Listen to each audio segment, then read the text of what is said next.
Siti Jenar dan Wahdatul Wujud. Dalam sejarah pemikiran, tidak ada satupun sebuah pemikiran yang lahir begitu saja di luar konteks dan waktu di mana pemikiran itu tumbuh. Setiap pemikiran yang muncul akan mencerminkan sebuah produk pada zamannya yang akan selalu terikat oleh ruang dan waktu, sehingga pemikiran tersebut menjadi sintesis antara kesinambungan dan perubahan.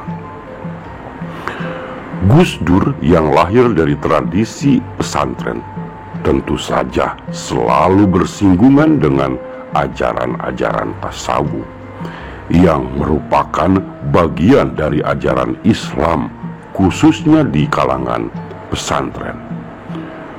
Proses pembentukan terhadap pemikiran tasawuf yang dibawa Gus Dur tidak asal jadi, namun melalui proses ruang dan waktu yang begitu panjang, sehingga Gus Dur pun paham betul dengan problematika tasawuf, baik dari segi ilmu maupun praktik. Dan hal tersebut pernah ditunjukkan oleh Gus Dur ketika mengkritik pemikiran Alwi Shihab tentang tasawuf. Kritik itu diberikan Gus Dur ketika dimintai untuk memberi kata pengantar buku yang ditulis Alwi Shihab, khususnya tentang ajaran Wahdatul Wujud yang dianut oleh Syekh Siti Jenar. Alwi Shihab yang mengatakan bahwa penyebaran Islam di Nusantara yang dilakukan oleh para ulama pesantren dengan menggunakan pendekatan tasawuf Sunni sebagai pegangan penyebaran agama Islam beberapa abad lalu adalah bentuk dakwah mereka dalam melawan kaum kebatinan yang dalam budaya Jawa dikenal dengan nama kejawen. Sebagai bukti sejarah atas penentangan tersebut, disebutkan oleh Alwi Shihab bahwa Syekh Siti Jenar sebagai seorang yang menyimpang dari tasawuf Sunni karena mengamalkan paham Wahdatul Wujud, sehingga karena hal tersebut Syekh Siti Jenar dihukum mati oleh para wali songo, dan mereka yang mengikuti pandangan Syekh Siti Jenar pada akhirnya mengembangkan paham kebatinan atau kejawen. Tetapi Gus Dur menolak anggapan tersebut.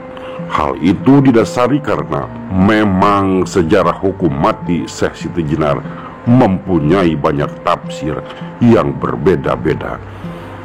Jika Alwi Shihab menganggap bahwa para ulama Nusantara menentang paham kebatinan atau kejawen, maka para ulama tersebut telah menentang salah satu bentuk dari Wahdatul Wujud atau panteisme manunggaling kaula Gusti. Dalam hal tersebut, Gus Dur mempunyai pandangan bahwa hukuman mati yang dijatuhkan oleh Wali Songo kepada Syekh Siti Jenar bukan karena beliau berpaham Wahdatul Wujud, tetapi karena beliau mengajarkan Wahdatul Wujud kepada banyak orang, termasuk orang awam. Gus Dur beranggapan bahwa dosa Syekh Siti Jenar bukan pada penerimaannya tentang Wahdatul Wujud, tetapi karena terlalu gegabah dalam mengajarkan paham tersebut di kalangan orang banyak.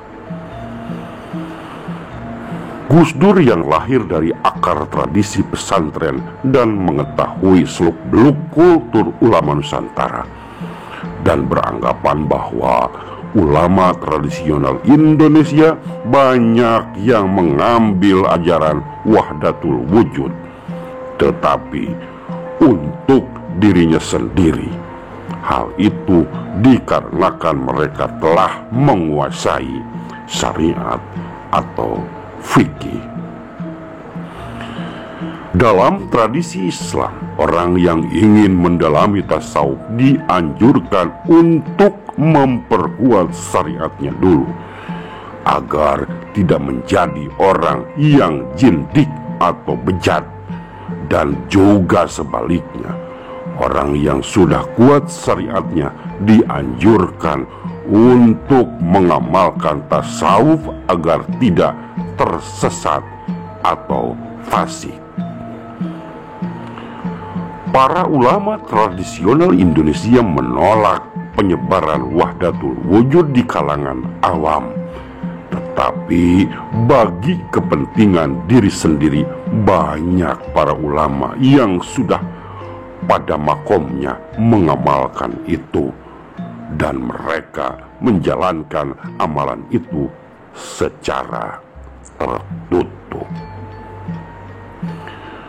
Salah satu ajaran wahdatul wujud yang digunakan adalah wahdatul syuhud, sebuah ajaran untuk mengetahui sesuatu yang belum terjadi, atau dalam bahasa Jawa biasa disebut dengan weruh sedurunge winara. Pemahaman tersebut diperkuat dengan sikap Kiai Haji Muhammad Hasyim Asy'ari yang menolak ulang tahun kematiannya atau haul di Tebu Ireng. Beliau mengetahui dengan tepat bahwa suatu saat beliau akan disucikan atau dikultuskan. Bagi Gus Dur, tasawuf seharusnya menjadi milik semua kaum muslimin, sebagaimana kaum muslimin yang harus bertauhid dan berfikih. Dengan begitu, maka tasawuf akan menjadi karakter building dalam diri kaum muslimin untuk menghadapi dampak negatif modernisasi.